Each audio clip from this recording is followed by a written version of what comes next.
Hi, I'm Dan, the owner / editor of Wargames Illustrated. I'd like to take you on a tour of the latest magazine. Now, this is completely unscripted, so I apologise in advance for any slip-ups, and there will be a prize for counting how many times I say and etc. So, right, let's get into it. So, we're looking at the September 2020 issue of Wargames Illustrated. That's issue 393. And before we get into the magazine itself, we should, of course, point out that this issue comes with a free rule set. It's called Never Mind the Billhooks, and it's wargaming big skirmishes and small battles for the Wars of the Roses. So, lovely little set of rules here, 32 pages. Everything that you need to play Wars of the Roses game. I don't want to go into too much detail here because this is a whole subject of its own that we'll cover in other videos. But yeah, you should know that comes completely free with the latest issue of the magazine. If you're a Prime member, then you'll get that as a PDF and the option to purchase it for nothing other than the cost of the postage and packing. So yeah, never mind the billhooks, free with this issue of the magazine. But let's get into the magazine itself. So, flicking straight past the editorial, which is probably brilliant, but I can't really remember what I wrote, we get into a new first section of the magazine, which we're calling Quick Fire. So this is something we've been looking to do in Wargames Illustrated for a while. It's to create a section of the magazine where we include small little pieces from our readers. So of course all magazines used to have letters pages at one time, and we do welcome letters. If anyone wants to write into us about articles or about any issues at all, we'll now start including them in the quick fire section of the magazine. But as well as letters type things, we've got some quick fire rules ideas here. We've got a little thing about the dangers of static grass. We've got something from me about a static grass mat, wallpapering buildings, and what you can do with plastic figures that you get free with the magazine that you might not want to for an army, but you can create little vignettes with. So that's what Quickfire is all about. It's about these sort of quickfire posts, almost sort of blog-like or internet forum-like, and you can now send those things into us at Wargames Illustrated, and we will put them in Quickfire. So on the other side of Quickfire, we've got Observation Post. Observation Post is where we include all the information about new products or forthcoming products that should be of interest to wargamers around the world. Always tricky in a monthly magazine because a lot of this stuff, quite frankly, you will have already heard about. So we do a sort of in-depth look at these new figures. We've got things from Lucid Eye, we've got stuff from 1898 miniatures, some 30 Years' War, new stuff for Test of Honor, and then we've got quite a big report about the new Too Fat Lardies game, Infamy. We try not to focus on some of the obvious things, some of the bigger releases. We go for a lot of the little companies like Anzio Miniatures and give them some airtime. Of course, covering the bigger stuff as well wherever we can, Warlord Games, Terrors of the Deep, etc. So that's Observation Post. Flicking past there, that's about 8 pages, I think. We come to Full Paper Jacket. Full Paper Jacket is our relaunch of our book preview section. It's only 2 pages. We don't give up a large proportion of the magazine to book previews, but it's a great little section in which we highlight certain books that are coming out that we think are going to be of interest to wargamers. Neil Smith writes that he's a wargamer himself, so he puts a wargames take on it. They're not reviews. We're not saying whether this book is good and bad, and it's certainly not in depth. Each book only gets a paragraph or 2, but it is a way of introducing you to new military books that are out there. Looking past a couple of the adverts, we get to a designer's notes for Never Mind the Billhooks. So Andy Callan, who wrote this, also wrote this article here, and he's telling us why he wrote Billhooks and what it's all about. There's also a few pictures of a couple of play tests that we did early on, and a section by me about why I like Billhooks so much and decided to give it away free with the magazine. So just 2 pages designer's notes there. Designer's notes is a regular feature. It could be any new game. In this case, it's our own new game.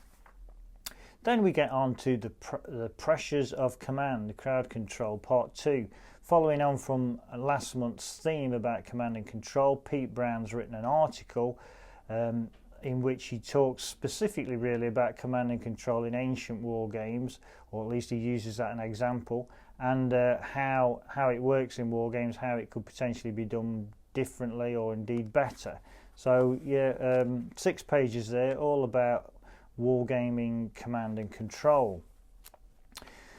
After that, a couple more adverts. We've then got one of our theme articles. So the theme this month is Wars of the Roses, to coincide with Never Mind the Billhooks, and this is an article by Simon McDowell, and it's called Feuds, Raids and Anarchy, and it's all about the smaller actions of the Wars of the Roses. So the Wars of the Roses being a mid-15th century medieval conflict in England between the barons. We've got a map there which shows not only the larger engagements that you may have heard of, like Taunton and Bosworth, etc. It's also got the smaller ones that we focus on in this particular article, including the lovely named Battle of Nibley Green, which was pretty much an influence for Andy writing the rules. This isn't connected directly with billhooks, and it's certainly not just designed to be used with billhooks. It's just a happy coincidence that Simon wrote this, and a lot of the battles can be played using the billhooks rules. So a lot of great historical encounters there that took place during the Wars of the Roses, and a lot of lovely pictures as well, which have been supplied to us by Michael Perry, using Perry miniatures, of course, but smashing pictures, bits of Osprey art in there as well.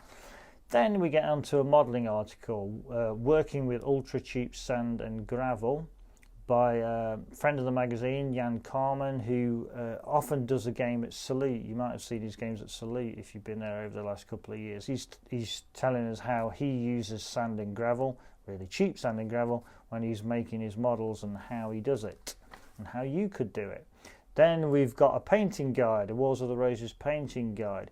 Steve Wood is looking at 3 different types of Wars of the Roses figures. He's looking at billmen, armoured billmen, a painting of bowmen, and gabardine or quilted jacketed billmen as well. So he's telling you how he quickly paints those and how you could do the same.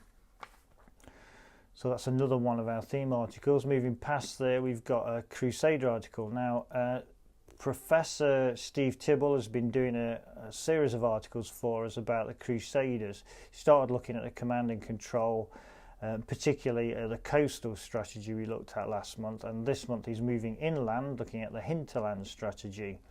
So he talks, this is in connection with a new book that he's got out actually as well, about Crusader strategy, in which the main theme of it being the Crusaders did know what they were doing. Don't think of medieval strategy as being a joke, you know, it did exist.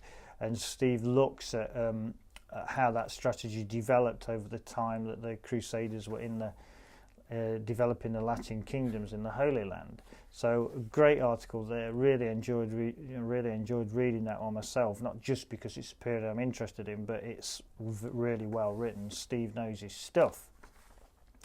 Back to another theme article. Beyond there, we've got the Wars of the Roses Wargames armies. So here we welcome Simon McDowell back to have a look at specifically the troops and army organisation during the Wars of the Roses, including to look at some livery here, giving you a guide to what liveries were used, and then going into detail with things like archers, billmen, the other troops of the Wars of the Roses, men-at-arms. So he talks about the different troop types that were involved in the wars. Again, some lovely pictures by Michael Perry. Thanks very much for that, Michael. Beyond there, we've got a conversions masterclass. So I'm really pleased that we've got some 15mm stuff in this month, which we always welcome.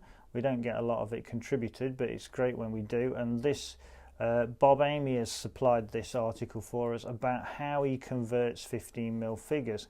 And he does a fantastic job of taking taking 15mm ancients and converting them generally for his Field of Glory armies. They're actually fairly simple conversions. We've called it a masterclass because we wanted to big it up, but at the same time the conversions are actually fairly simple. They're things like changing the position of the arms, changing the position of the weapons and things to create the kind of forces and troops that he was looking for.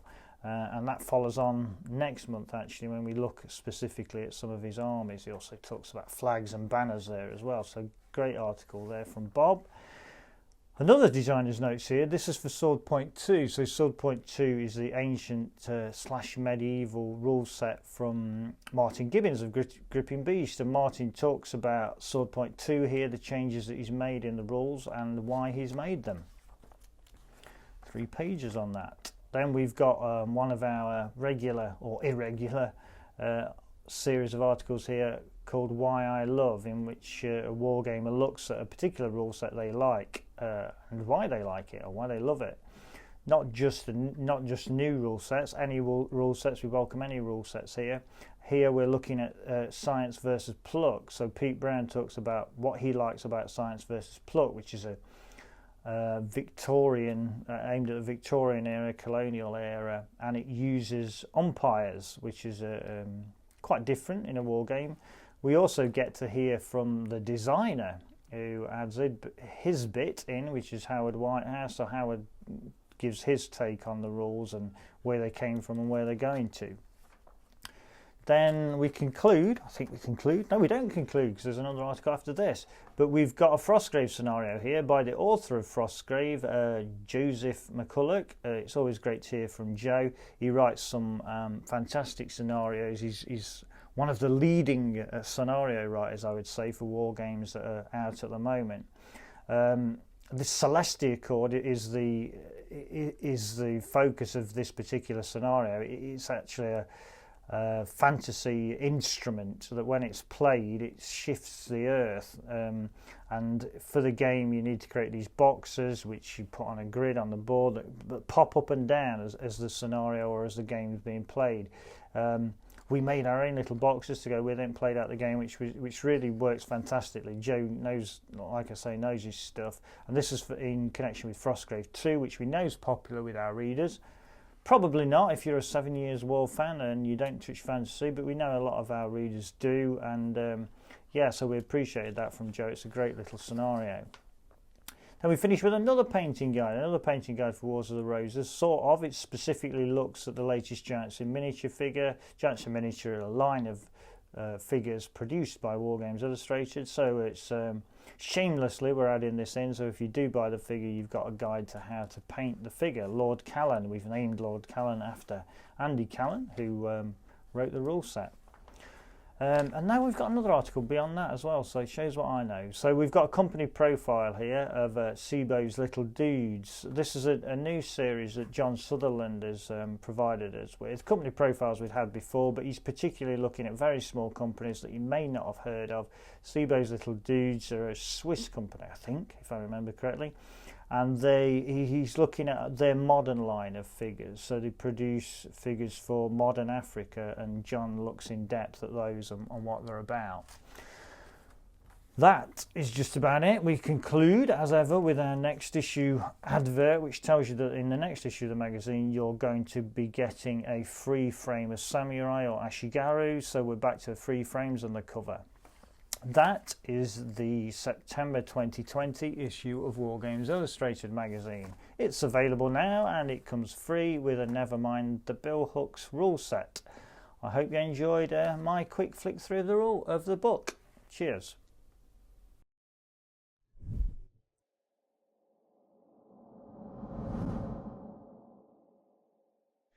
View more videos or find out more about WI Prime by following these links.